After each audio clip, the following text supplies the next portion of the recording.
Ang kwentong ito ay hango sa totoong buhay. Karanasan ito ni Elyong. Taong 1950, San Rafael, Eastern Samar.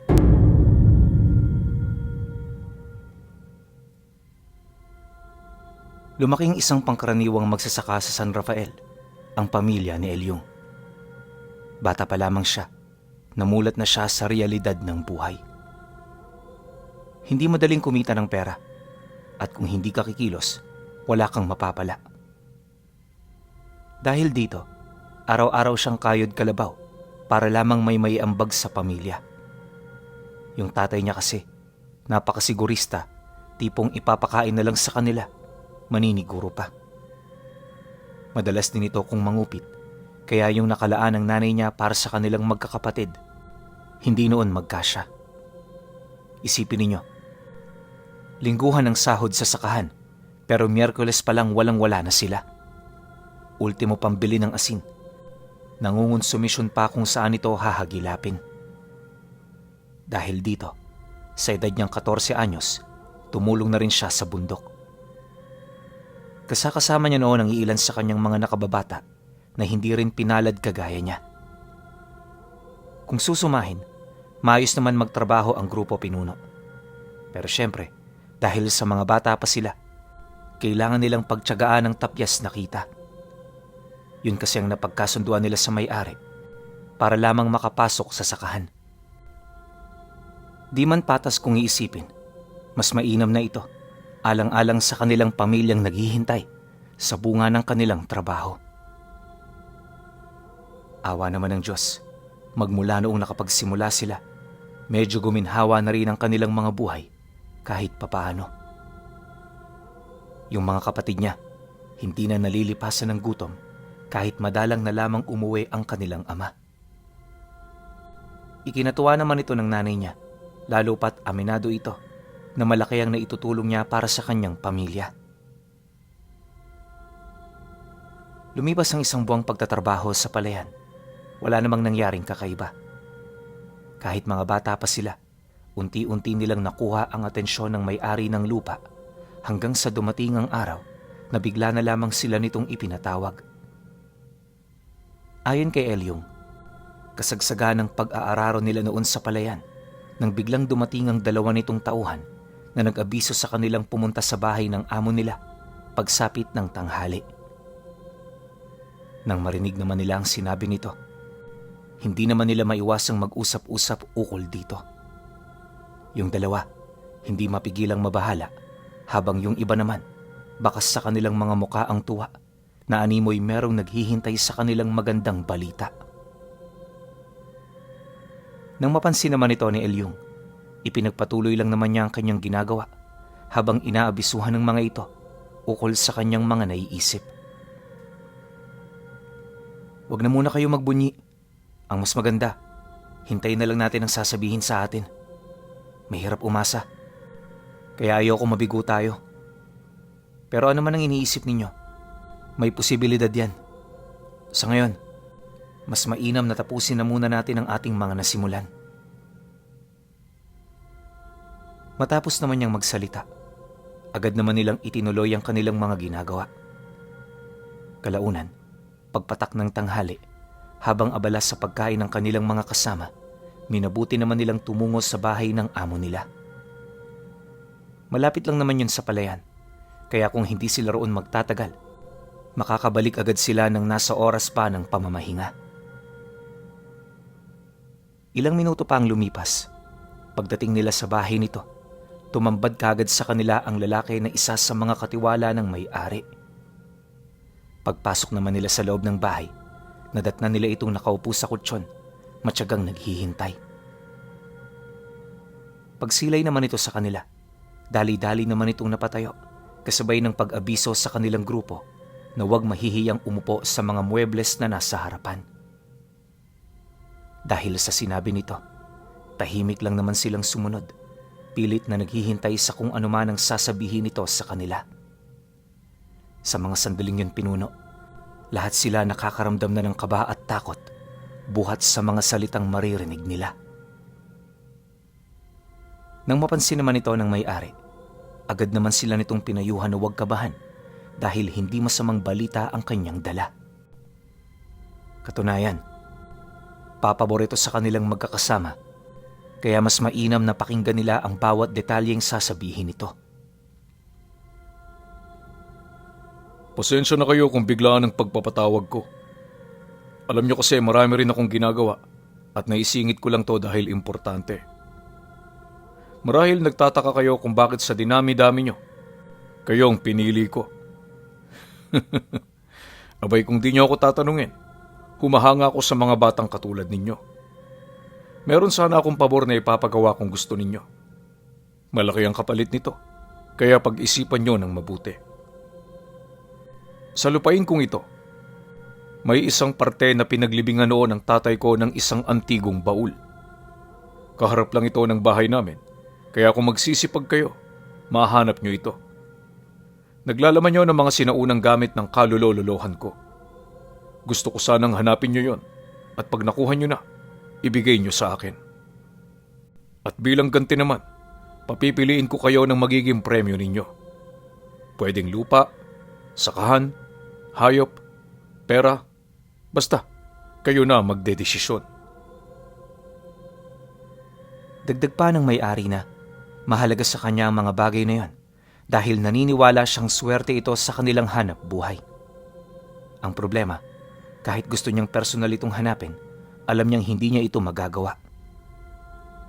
Marami kasi siyang pinaniniwala ang mga sumpa, kaya nag-iingat din siya. Nabanggit din ito sa kanila.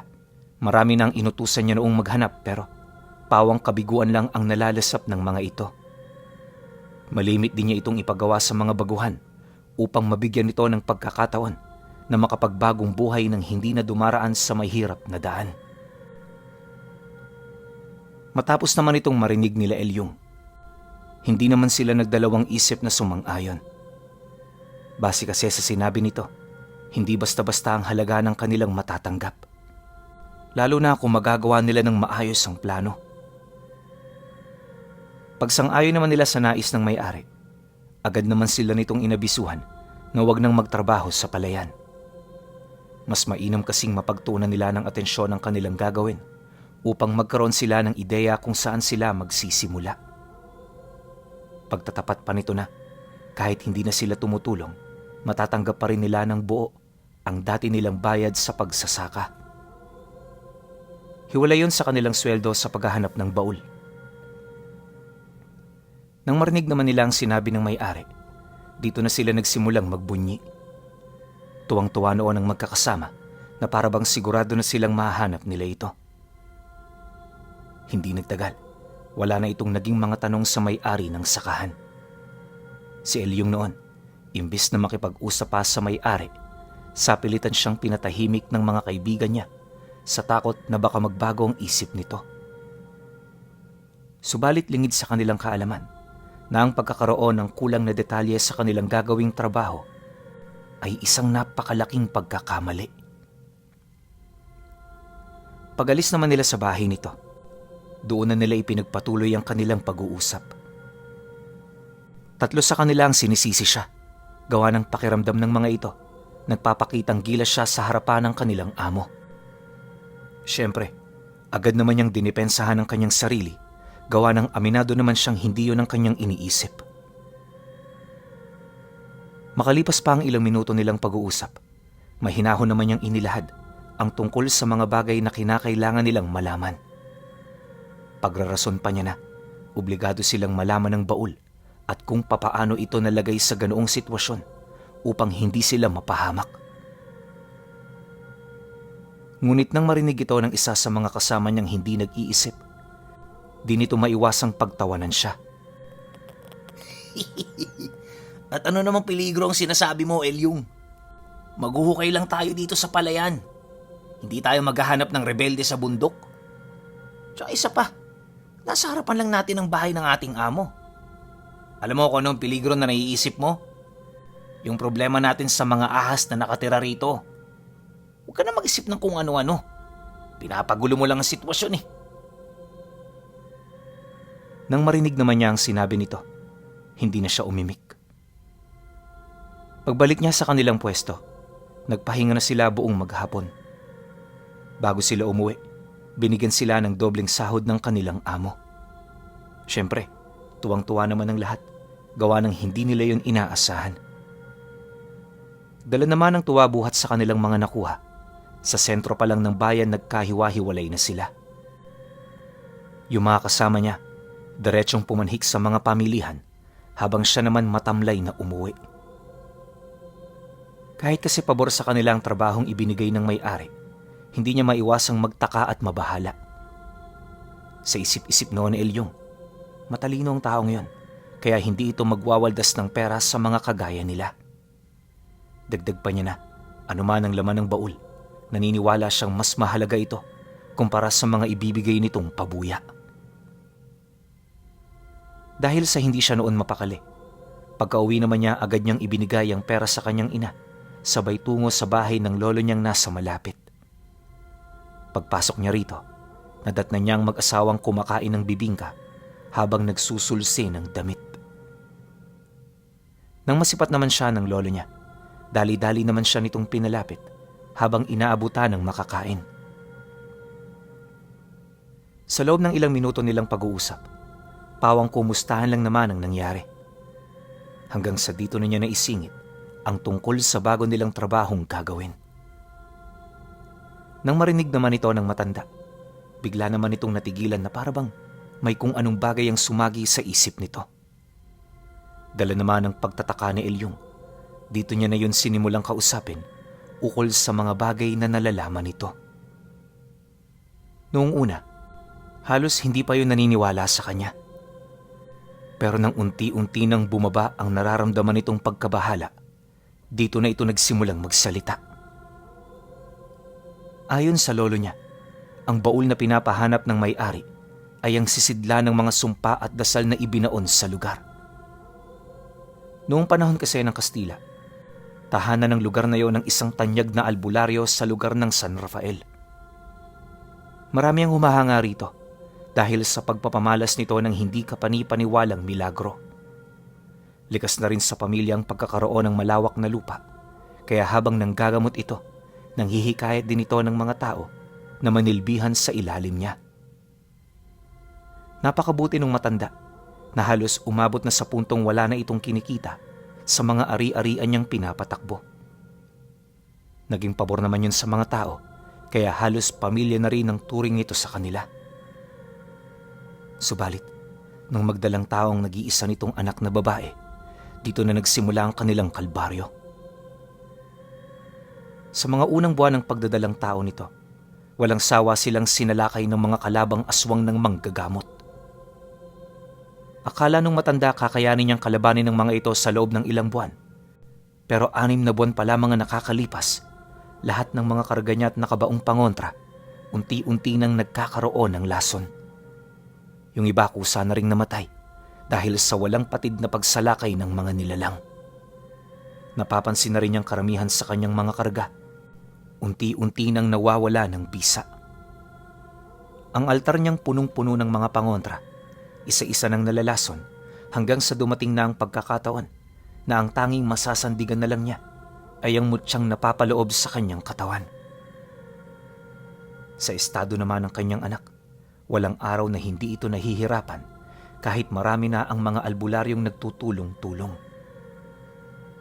Nang mapagtanto naman ito ng manggagamot, dito na ito nagdesisyong kaharapin ng pinuno ng mga aswang. Para maisakatuparan niya ito, nagpadala siya roon ng mensahe ukol sa kagustuhan niyang makipagduelo sa namumuno rito. Hindi naman ipinagsawalang bahala ng angka ng mga aswang ang kanyang kagustuhan, kaya pagtungtong ng gabi matapos nitong mabasa ang kanyang mensahe, dali-dali itong pumunta sa lugar nila. Kasama ng gabunan ng halos nasa humigit 200 aswang na mabilis na umikot sa kanilang tahanan.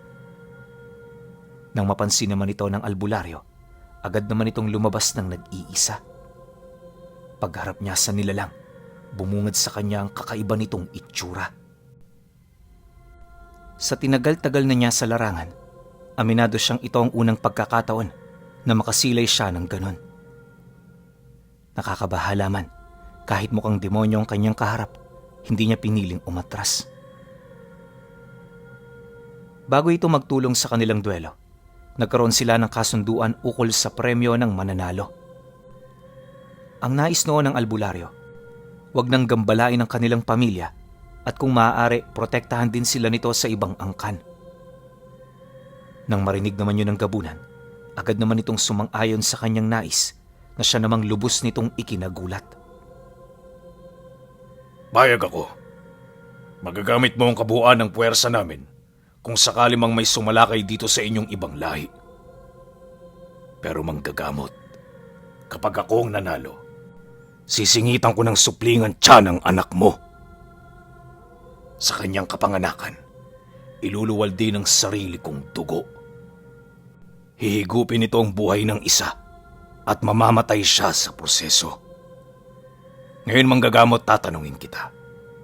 Nakahanda ka bang pagbayaran ng prosesong hinihiling ko? Huwag mong kakalimutan. Ito lang ang paraan para hindi ko mapaslang ang iyong anak at apo.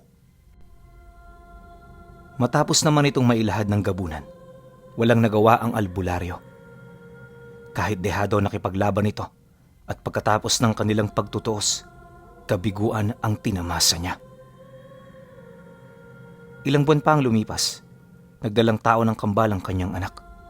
Yung isa may maputing balat, magandang muka, habang yung isa naman, kabaliktaran sa una niyang apo. Hindi lang yun, sa kanilang dalawa, mas naging mabilis ang proseso ng paglaki ng anak ng gabunan. Ilang araw lang din ang lumipas matapos itong maisilang, namatay ang bata, at ang anak ng nilalang naglahong parang bula. Sa galit noon ng albularyo, ikinulong niya sa baulang espiritu ng kanyang apo habang isineselyo rin dito ang kaluluwa ng sanggol ng gabunan. Sa ganoong paraan, hindi lang siya ang mawawala ng supling. Nang may sakatuparan naman ito ng matanda, itinago niya ito sa kanyang lupain at magmula noon, dito na rin nagkasunod-sunod ang kamalasan ng buhay nila. Dahil dito, napilitan ng bumukod ang kanyang asawa hanggang sa ang nag-alaga na lang noon sa albularyo ay ang pamilya ng amo ngayon ni Elyung. Pagtatapat pa ng lolo niya sa kanya, walang eksaktong nakakaalam ukol sa mangyayari sa sandaling mabuksan ng baul. Ngunit nasisiguro niya, isang nakakapangilabot na pangyayari ang maaaring maganap. Mariin din siya nitong binalaan na huwag susunod sa kadahilanang kapag natsambahan nila ito, may posibilidad na madamay din sila sa sumpa. Matapos namang marinig ni Elyung ang sinabi ng lolo niya, hindi niya maiwasang kabahan. Kung siya lang, atras na siya sa kasunduan nila nung amo niya, pero alam niyang hindi nito basta-bastang makukumbinse ang kanyang kaibigan na determinadong baguhin ang kanilang mga buhay. Sa loob pa ng ilang minuto nilang pag-uusap, marami na silang tinalakay ng mga bagay ukol sa hiwagang nababalot sa lugar na yon.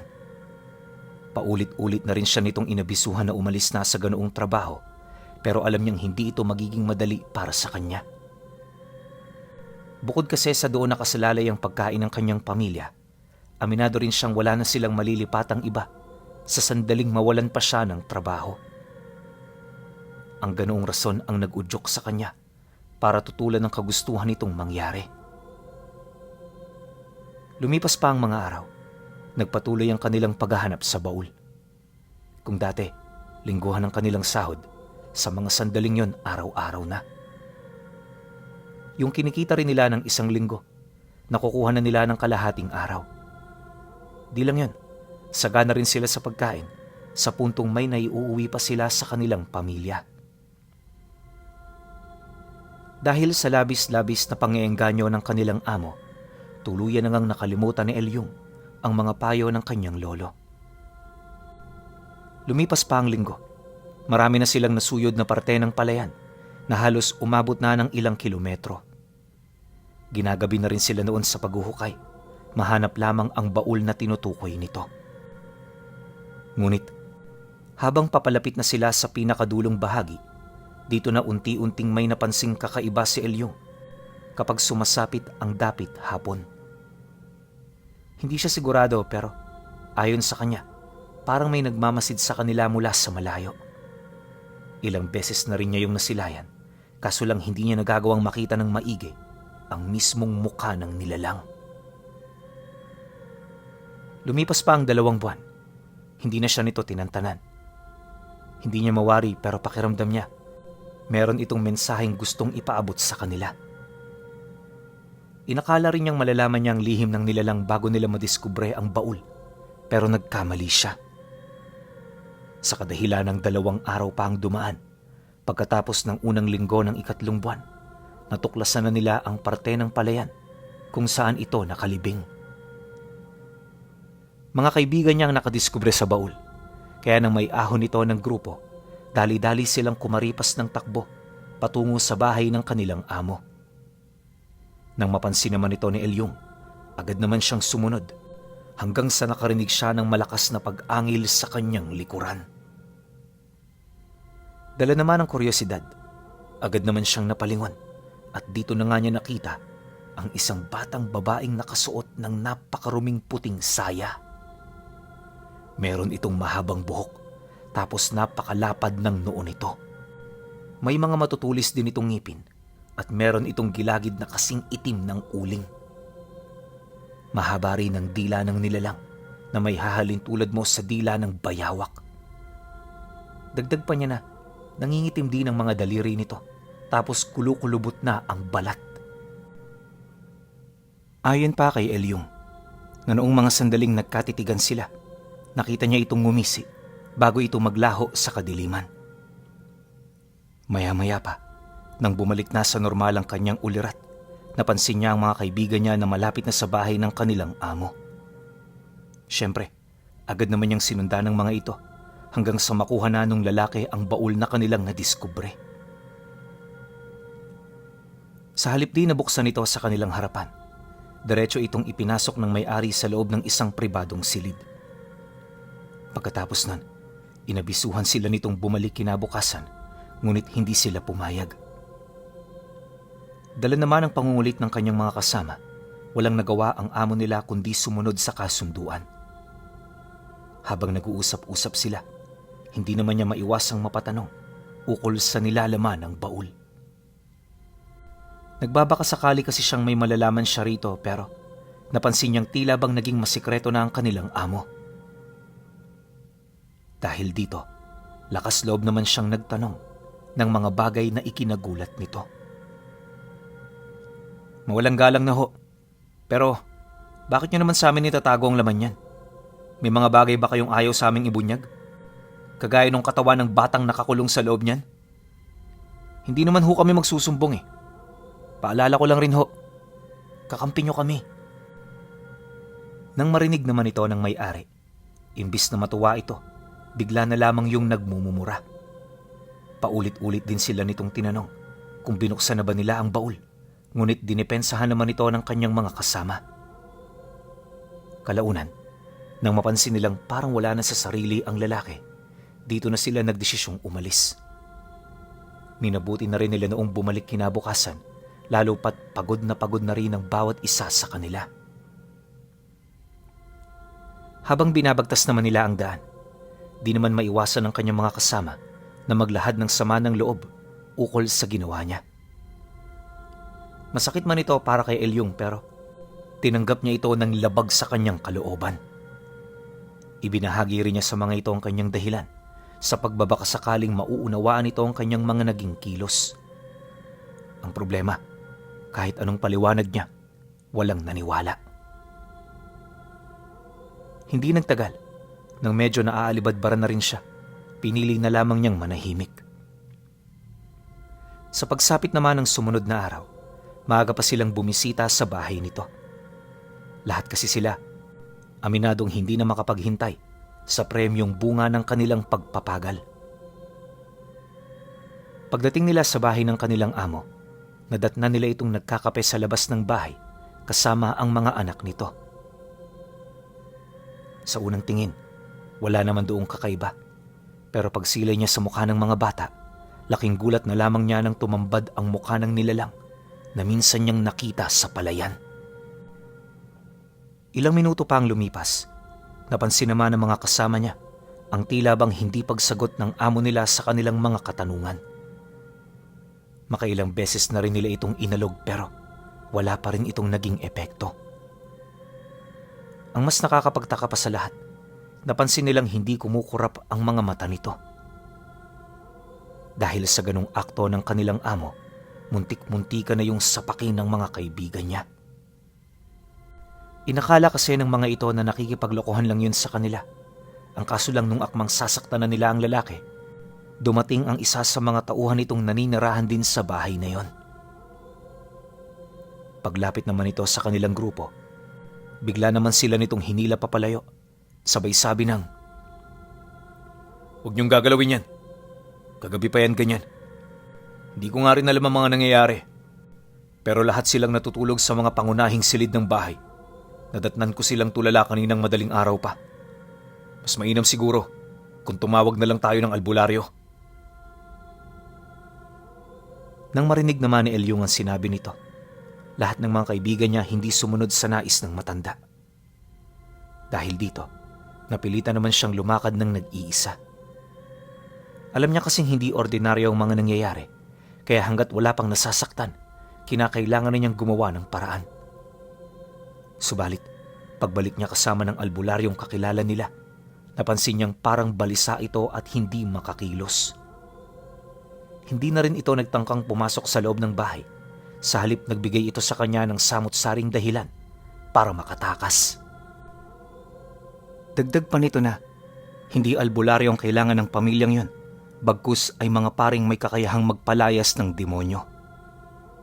Mariin din siya nitong binalaan na kung ayaw niyang madamay sa mga mangyayari, mas mainam na layuan nila ang lugar. Pagkalahad naman ng albularyo ng mga babala, agad naman yung umalis. Sa pagkawala naman ito sa kanyang paningin, tulala naman niyang pinagmasda ng mga kasama niyang matyagang naghihintay. Hindi naglaon. Nang makapagdesisyon na siyang umuwi, dali-dali naman niyang nilapitan ng mga ito para kumbinsihin. Ngunit sa kasamaang palad, walang kahit isa ang naniwala sa kanya. Imbis din na makaramdam yon ng takot ukol sa ganoong pangyayari, napansin niyang parang normal na sa mga ito ang makakita ng ganon. Dumaan ang araw na yon. Pagising niya magbabandang 6:00 ng madaling araw, agad namang naging balang bahay nila matapos dumalaw sa kanila nang wala sa oras ang mga magulang ng kaibigan niya. Hanap ito ng hanap sa kanyang mga kaibigan pero kahit saan sila pumunta, wala silang matuntun sa lugar na maaaring kinapadpara ng mga ito. Ang mas nakakagulat pa, hindi na yun umuwi nung gabi. Inakala rin nilang kasama ito ni Elyong, kaya nang marinig niya ang kanyang pangalan, agad naman siyang nagpaliwanag. Pinatotohanan din ito ng kanyang mga magulang, kaya walang naging rason ng bawat pamilya na magalit sa kanya. Matapos naman ang kanilang pag-uusap, nagmamadali naman silang bumalik sa sakahan kasama siya. Kagaya ng inaasahan, naabutan nila roon ang may-ari ng lupa, ngunit limitado lamang ang nasasabi nito ukol sa kanila. Noong una, inakala niya talagang nakabalik na ito sa normal, pero sa kasagsagan ng pagsasalita nito, napansin niyang parang tulala ang mga mata nitong animoy nakatitig sa kawalan. Dahil sa kanyang nasilayan, dito siya naniwalang hindi pa normal ang amo nila. Ano man ang pinagdadaanan nito, malakas ang kutob niya na nalalagay na rin sa panganib ang sarili nitong buhay. Upang magkaroon ng dagdag kaalaman, minabuti niyang bumisita sa kanyang lolo. Lahat ng nangyari at pinagdaanan nila, matapang niyang inilahad dito hanggang sa malaman na ito ng matanda. Subalit nang marinig ng lolo niya ang lahat ng detalye, inabisuhan siya nitong wala na yung magagawa dahil lahat ng taong kasabay na natulog ng baul, namatay din noong gabing yon. Kung hindi ito nagkakamali, sila ang naging kapalit ng espiritu ng demonyo na matagal na roong nakakulong. Pinayuhan din siya nitong iwasan na ang lugar dahil sa mga paparating pang araw, marami ang mangyayari roong hindi kapani-paniwala. Nang marinig naman niya ang sinabi nito, agad naman siyang sumunod sa kanyang lolo. Akala noon ni Elyong, hindi ito sigurado sa mga bagay na sinabi nito sa kanya. Pero linggo lang ang lumipas, marami na sa mga kalugar nila ang nawawala. Lahat yon, purong nagtatrabaho sa ilalim ng pamamahala ng dati niyang amo. Dala naman ng matinding galit ng taong bayan, nagkasundo ang mga ito na lusubin ng palayan. Ang kaso lang pagdating nila sa lugar, wala na silang nadatnang kahit isang tao. Sira-sira na rin ang bahay ng dati niyang amo at sa loob nito, nagkalat ang mga dumi at dugo ng hayop. May nadiskubre rin sila roong inuuod na kamay, senyales na may nangyari roong karumal-dumal. Pinatotohanan din ng albularyo na hindi pangkaraniwang tao ang nanirahan dito. May kutob din yung kumakain ng karne ng tao ang mga nilalang na siya namang nag-iisang rason sa pagkawala ng iilan sa kanila. Dahil sa ganoong haka-haka, marami ang naniwalang aswang ang nakatira roon. Bagaman may mga nawala, marami naman ang nagpapasalamat dahil sa biglaang pag-alis ng mga ito. Ngunit kahit payapa na noon ang kanilang baryo, nanatili pa rin palaisipan kay Elyong kung saan na pumunta ang mga kababaryo nila na biktima ng isinumpang baul na nakalibing sa San Rafael, Samar.